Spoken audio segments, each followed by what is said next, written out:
Hello fellow investors. Today I wanted to discuss the bear market we're in and at what level I would expect it to end. Let's look at historic bottoms. This is the S&P 500 index since 1990. You can't see much here, so let's switch to log scale. Now we can clearly see 4 bear market bottoms. They occurred in 1990, after dot-com bubble, after the great financial crisis and the corona crisis. There were also a number of smaller corrections here in orange circles. But when does the bear market actually end? It's hard to tell from the price alone. Let's switch to valuation graph instead. Here we have a graph of trailing PE ratio. You get it by dividing the S&P 500 price level by the trailing 12-month earnings. The graph is much more persistent through time, and we did not need a log scale. We can also use forward PE ratio, which divides by forward earnings. This graph looks even more stable, but we'll decide on which to use later on. We now reframed our question into what is the bottom PE ratio. Let's start from the basics. A stock with constant earnings is basically perpetuity. Therefore, its PE ratio is 1 over the discount rate. We then divide the discount rate into the risk-free rate and equity risk premium. The proxy for equity risk premium is the VIX index. While its duration does not exactly match our needs, it does the job for now. Also, running an regression in this manner is kind of hard, so let's flip the equation to calculate the earnings yield and make life easier. We again reframe the question into what is the earnings yield at the bottom. Let's switch from PowerPoint for this one. We first load the dataset. This table contains the following time series: the S&P 500 index, trailing 12 months earnings, next year earnings, 10-year yield, 30-year yield, and the VIX index. We then calculate the earnings yield using trailing and forward earnings. The one looking forward is earnings yield and the other is earnings return. I multiply the values by 100 because VIX index and treasury yields are also in percentage points. I then resampled the data into weekly frequency to reduce some noise. This is the graph of earnings yield. If we ignore the dot-com bubble period and the European debt crisis, then the overall downtrend in earnings yield is quite evident. That's because interest rates were also falling and there is definitely some correlation. The earnings yield has positive correlation with long-term rates, while trailing yield is negatively correlated. If you recall, the relationship is directly proportional to rates, not inversely, and therefore it makes sense to use forward earnings yield from now on. The graph shows treasury and earnings yield side by side. Recent earnings yield increase is almost entirely explained by the rise in long-term rates. 30-year yield has higher correlation, so we will pick it for our regression. But at times they go in different directions, and that's where volatility comes in. We see that there is some positive correlation between earnings yield and volatility, which is what we expected. We can now try to estimate the earnings yield. I'll use a simple linear regression here, but one may try something more sophisticated. The dependent variable is the earnings yield, while independent variables are 30-year yield and VIX index. Regression coefficients have the expected signs, but the magnitude is very small. Here on the graph we see that the regression explains very little. Let's switch to estimating the changes in the earnings yield instead. First we create difference time series. I'm using a 1/4 lag to calculate differences.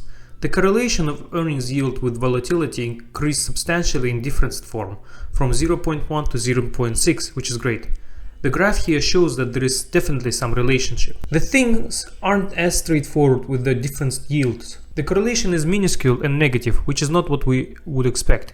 The graph here shows that apparently the changes in yields precede changes in earnings yield, which is incredibly useful because we can use it for forecasting, not just nowcasting.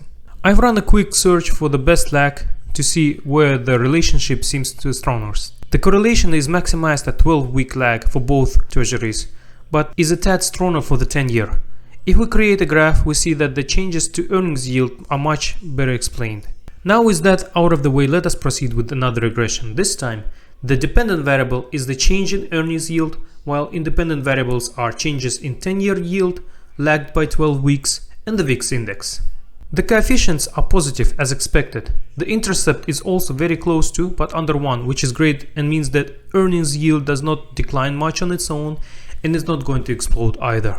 The graph here shows that R squared is much higher than in non-difference form, and some events like the corona crisis are explained incredibly well. It would also be great to look at how the model estimates the yield itself. and that is shown here. Keep in mind that the model knows exactly what the earnings yield and change in treasury yields were a quarter ago, as well as current VIX levels. Therefore, it is much closer to the actual graph, but you can notice that it kinda trails it in many instances, which is expected behavior. It performs better than a simple 13-week shift of the earnings yield. Sorry for the trippy graph, but here we see that the mean absolute and square errors are higher than that of our model. Now let's finally try to find that bottom. Previous local minima tend to have high VIX and little change in the 10-year yield. Keep in mind that 10-year yield is lagged by almost an entire quarter, and we know current earnings yield. Therefore, we only need to suggest some VIX level at the bottom to come to our minimum. If we assume that VIX spikes to 40 in one quarter, then earnings yield would rise to 7.3% and S&P 500 would bottom at 3,300. We can actually estimate S&P 500 for all kind of VIX levels. I don't think that VIX would rise above 45, however. The only two times it rose above 50 was during the GFC and Corona crisis, and you need a catastrophe for such a spike. Inflation is bad and all, but you don't face an economic depression. But what if the 10-year changes too?